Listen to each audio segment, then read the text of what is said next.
Hello all. Computer సైన్స్లో కొన్ని టాపిక్స్ని discuss చేద్దాం. First one is operating system. Operating system అంటే ఏంటి? హార్డ్వేర్కి సాఫ్ట్వేర్కి మధ్య ఇంటర్ఫేస్గా వర్క్ అవుతుంది. సాఫ్ట్వేర్ అంటే ఏంటి? అప్లికేషన్స్ మనం రన్ చేస్తూ ఉంటాం, అది సాఫ్ట్వేర్. దానికి ఏమైనా రిసోర్సెస్ కావాలంటే ఆ రిసోర్సెస్ అనేవి ఏంటి? హార్డ్వేర్. సో సాఫ్ట్వేర్ హార్డ్వేర్ని డైరెక్ట్గా ఇంటరాక్ట్ అవ్వకుండా మనం ఇంటర్మీడియరీగా పెట్టిందే ఓఎస్ అనమాట. సో దాని కీ ఫంక్షన్స్ ఏంటంటే మెమరీ మేనేజ్మెంట్, అంటే ఏదైనా ప్రోగ్రామ్ రన్ చేస్తున్నప్పుడు దానికి మెమరీ కావాలంటే ఎలొకేట్ చేయడం, డీఎలొకేట్ చేయడం. ప్రాసెస్ మేనేజ్మెంట్ అంటే ఏంటి? అప్లికేషన్స్ రన్ చేస్తూ ఉంటాం, అంటే చాలా ప్రాసెస్ అనేవి మన సిస్టంలో రన్ అవుతూ ఉంటాయి. ఆ ప్రాసెస్ అన్నిటిని మేనేజ్ చేసేది కూడా ఓఎస్. డివైస్ మేనేజ్మెంట్ అంటే ఇన్పుట్ అవుట్పుట్ డివైజెస్ని మేనేజ్ చేసేది ఓఎస్. ఫైల్ మేనేజ్మెంట్, ఫైల్ని క్రియేట్ చేయడమైనా డైరెక్టరీస్లో ఆర్గనైజ్ చేయడమైనా అదంతా ఫైల్ మేనేజ్మెంట్ కేటగిరీలో ఓఎస్ పర్ఫామ్ చేస్తుంది. So different types of OS వచ్చేసి Apple, Linux, Mac, Ubuntu. And ఓఎస్లో ఉండేవి 2 డిఫరెంట్ మోడ్స్, ఒకటి యూజర్ మోడ్, ఇంకోటి కర్నెల్ మోడ్. యూజర్ మోడ్లో ఏం జరుగుతుంది? యూజర్ సైడ్ అది రిస్ట్రిక్టెడ్ మోడ్ అనమాట. దానికి హార్డ్వేర్కి అండ్ రిసోర్సెస్కి యాక్సెస్ ఉండదు యూజర్ మోడ్లో.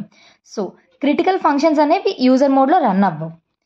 ఫర్ ఎగ్జాంపుల్ ఇలా ఎందుకు చేస్తున్నామంటే మెలీషియస్ ప్రోగ్రామ్ ఏదైనా రన్ చేస్తున్నప్పుడు అది మన రిసోర్సెస్తో డైరెక్ట్గా ఇంటరాక్ట్ అయ్యి ఏమీ ఎఫెక్ట్ చేయకూడదు. అంటే యూజర్ మోడ్ని అండ్ ఆ క్రిటికల్ ఫంక్షన్స్ని మనం సెపరేట్ చేయాలి. సో దానికోసం యూజర్ మోడ్ని రిస్ట్రిక్టెడ్ మోడ్ అని చెప్తాం. నెక్స్ట్ కర్నల్ మోడ్ అంటే ఏంటి? ఈ క్రిటికల్ ఫంక్షన్స్ని పర్ఫామ్ చేసేది కర్నల్ మోడ్లో, అందుకే దీన్ని ఏమంటాం? ప్రివిలైజ్డ్ మోడ్ అంటాం. సో దానికి సిస్టమ్ రిసోర్సెస్కి, హార్డ్వేర్కి, మెమరీకి అన్నిటికీ యాక్సెస్ ఉంటుంది కర్నల్ మోడ్లో. సో అది user mode and colonel mode. Next వచ్చేసరికి సిస్టమ్ కాల్స్. ఒక యూజర్ మోడ్ ఏమైనా రిసోర్సెస్ ఆర్ సర్వీస్ కావాలి అంటే కర్నల్ మోడ్ని రిక్వెస్ట్ చేయాలి. ఆ రిక్వెస్ట్ చేయడమే సిస్టమ్ కాల్ అంటాం. సో ఫర్ ఎగ్జాంపుల్ ఒక ఫైల్ని రీడ్ చేయాలనుకున్నాం, అప్పుడు ఏమవుతుంది? మన కోడ్లో ఎక్కడో ఫైల్ రీడింగ్ లైన్ అనేది ఉంది. ఆ లైన్ ఎగ్జిక్యూట్ అవ్వడానికి ఏమవుతుంది? యూజర్ మోడ్లో ఎగ్జిక్యూట్ అవుతుంది. సో ఓపెన్ ఫైల్ని ఓపెన్ చేయమని చెప్తుంది. అప్పుడు దానికి ఫైల్ సిస్టమ్ సర్వీస్ కావాలి కాబట్టి it will make a system call to the colonel mode. So colonel మోడ్లో ఆ సిస్టమ్ కాల్ అనేది ఎగ్జిక్యూట్ అవుతుంది. ఎందుకు? కర్నల్ మోడ్కి ఆ రిసోర్సెస్కి యాక్సెస్ ఉంది కాబట్టి సిస్టమ్ కాల్ని రిటర్న్ చేసేస్తుంది. రిటర్న్ చేసి మిగతా కోడ్ అంతా ఎగ్జిక్యూట్ అవుతుంది. సో ఇక్కడ యూజర్ మోడ్లో రిస్ట్రిక్టెడ్ యాక్సెస్ ఉంటుంది కాబట్టి సిస్టమ్ కాల్ ఆ సర్వీస్ని యాక్సెస్ చేయడానికి సిస్టమ్ కాల్ చేసుకొని కర్నల్ మోడ్లో స్విచ్ అవుతుంది ఓఎస్. సో ఇది సిస్టమ్ కాల్లో జరుగుతుంది. Next types of system calls అంటే ఏంటి? Different categories, different functions discuss చేసుకున్నాం. లైక్ ప్రాసెస్ మేనేజ్మెంట్ అని, ఫైల్ మేనేజ్మెంట్ అని, డివైస్ మేనేజ్మెంట్. ప్రాసెస్ కంట్రోల్ అంటే ఏంటి? ప్రాసెస్ని క్రియేట్ చేయడం కానీ టర్మినేట్ చేయడం కానీ దానికి సిస్టమ్ కాల్స్ ఉంటాయి. ఏంటి? క్రియేట్ ప్రాసెస్ అని, ఎగ్జిట్ ప్రాసెస్ అని. ఇవి విండోస్లో సిస్టమ్ కాల్స్. యూనిక్స్లో సిస్టమ్ కాల్స్ ఏంటి? ఫోర్క్ అని, ఎగ్జిట్ అని. సేమ్ ఫంక్షన్స్ బట్ సింటాక్స్ మారుతుంది అంతే. ఫైల్ మ్యానిపులేషన్ అంటే ఏంటి? ఫైల్ని క్రియేట్ చేయడానికి కానీ రీడ్ చేయడానికి రీడ్ ఫైల్. డివైస్ మ్యానిపులేషన్ అంటే ఏంటి? ఫర్ ఎగ్జాంపుల్ ఏదైనా పీడిఎఫ్ని ప్రింట్ చేద్దాం అనుకున్నాం. సో ప్రింటర్లోకి పంపించాలి. డ్రైవర్స్ అనేవి ఉంటాయి. ఈ డ్రైవర్స్ని ఇవన్నిటిని హ్యాండిల్ చేసేది ఎవరు? ఓఎస్. Information maintenance. ఇన్ఫర్మేషన్ అంటే ఏంటి? టైం అవ్వచ్చు, డేట్ అవ్వచ్చు, సిస్టమ్ స్టాటిస్టిక్స్ అంటే సిపియు ఎంత బిజీగా ఉంది అండ్ మెమరీ ఎంత యూజ్ చేసింది, ఇదంతా మెయింటైన్ చేసేది ఓఎస్. అండ్ కమ్యూనికేషన్ అంటే ఏంటి? ఎవరెవరు కమ్యూనికేట్ చేసుకుంటారు? ప్రాసెసెస్ కమ్యూనికేట్ చేసుకోవచ్చు, సిస్టమ్స్ కమ్యూనికేట్ చేసుకోవచ్చు. ప్రాసెస్ కమ్యూనికేట్ చేసుకోవడం ఏమంటాము? ఇంటర్ ప్రాసెస్ కమ్యూనికేషన్ అంటాం. సో దానికి ఆ కమ్యూనికేషన్ని ఫెసిలిటేట్ చేసేది కూడా సిస్టమ్ కాల్సే. అండ్ ప్రొటెక్షన్ అంటే ఏ రిసోర్సెస్కి ఎవరికి యాక్సెస్ ఉంది అంటే ఆథరైజేషన్ అనేది ఈ ప్రొటెక్షన్లోకి వస్తుంది. దానికి సిస్టమ్ కాల్స్ ఉన్నాయి. సెట్ ఫైల్ సెక్యూరిటీ అని. యూనిక్స్లో వచ్చేసరికి సిహెచ్ ఓనర్ ఎవరు, in this way. And next topic వచ్చేసరికి compiler and interpreter. So compiler అంటే ఏంటి? కంపైలర్ అంటే మన హై లెవెల్ ప్రోగ్రామింగ్ లాంగ్వేజ్ని మెషిన్ కోడ్లో కన్వర్ట్ చేస్తుంది. ఆల్ ఎట్ వన్స్ అంటే ఏంటి? మన మెషిన్ కోడ్లోకి మొత్తం ట్రాన్స్లేట్ చేసిన తర్వాత then it will start the execution. So కంపైలర్లో ఫేజెస్ ఉంటాయి. ఏం ఫేజెస్? లెక్సికల్ అనాలిసిస్ అంటే ఏంటి?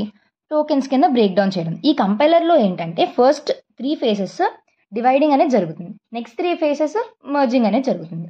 సో లెక్సికల్ అనాలిసిస్లో టోకెన్స్ కింద బ్రేక్ డౌన్ చేస్తాం, అంటే keywords, operators and identifiers. So అలా కీవర్డ్స్ టోకెన్స్ కింద బ్రేక్ చేస్తాం. సింటాక్స్ అనాలిసిస్, ఈ టోకెన్స్ బ్రేక్ చేస్తాం. ఈ టోకెన్స్ అన్నిటిని మనం అనలైజ్ చేస్తాం, అంటే ఆ లాంగ్వేజ్ గ్రామర్కి సరిపోయిందా లేదా అని. సిమాంటిక్ అనాలిసిస్, సిమాంటిక్ అనాలిసిస్ అంటే ఏంటి, ఈ స్ట్రక్చర్ ఆఫ్ కోడ్ దాన్నే కాకుండా ఇంకేం చెక్ చేస్తాం అడిషనల్గా, టైప్ చెకింగ్ అంటే డేటా టైప్. ఫర్ ఎగ్జాంపుల్ ఇంట్ ఏ ఈక్వల్స్ టు స్ట్రింగ్ మేఘనా అని ఇస్తే, సో ఇంట్ షుడ్ నాట్ బి ఇంట్ వేరియబుల్ షుడ్ నాట్ బి దాని టైప్ వేరియబుల్ టైప్ ఇంట్, బట్ అసైన్ చేసిన స్ట్రింగ్. సో ఇది లాజిక్ అనమాట, లాజిక్ ఎర్రర్ అనమాట. సో అది సిమాంటిక్ అనాలిసిస్లో మనం అనలైజ్ చేస్తాం. ఇంకా స్కోప్ రిజల్యూషన్ కూడా అనలైజ్ చేస్తాం. స్కోప్ రిజల్యూషన్ అంటే ఏంటి, ఫర్ ఎగ్జాంపుల్ ఒక బ్లాక్లో రాసిన వేరియబుల్ని బయట యాక్సెస్ చేయడానికి ట్రై చేస్తే అది స్కోప్ అవుట్ ఆఫ్ స్కోప్ వస్తుంది. సో అది కూడా సిమాంటిక్ అనాలిసిస్లో అనలైజ్ చేస్తాం. ఇంటర్మీడియట్ కోడ్ జనరేషన్ అంటే ఏంటి, కోడ్ని మెషిన్ ఇండిపెండెంట్ ఫామ్లో కన్వర్ట్ చేస్తాం. నెక్స్ట్ ఆప్టిమైజేషన్ అంటే ఏంటి, ఇంప్రూవింగ్ ద కోడ్.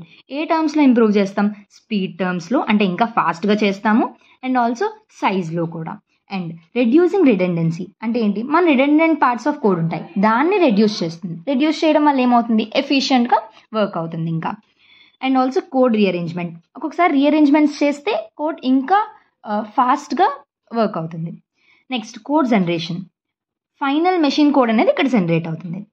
సో ఇలా ఒక హై లెవెల్ ప్రోగ్రామింగ్ లాంగ్వేజ్ కోడ్ని మెషిన్ కోడ్ కింద కన్వర్ట్ చేస్తాం. సి కంపైలర్లో సి లాంగ్వేజ్ కోడ్ని మెషిన్ కోడ్ కింద కన్వర్ట్ చేస్తుంది. సో ఇక్కడ కన్వర్ట్ చేసినప్పుడు అంటే ట్రాన్స్లేట్ చేసినప్పుడు వచ్చేది ఎగ్జిక్యూటబుల్ ఫైల్. సో కంపైలర్లో జరిగేది ఈ ప్రాసెస్. ఇంటర్ప్రెటర్లో ఏం జరుగుతుందంటే executing code line by line అంటే ఏంటి, ఈచ్ లైన్ని ట్రాన్స్లేట్ చేసుకుంటుంది, మెషిన్ కోడ్ కింద ట్రాన్స్లేట్ చేసుకుని అక్కడే రన్ చేసుకుంటుంది.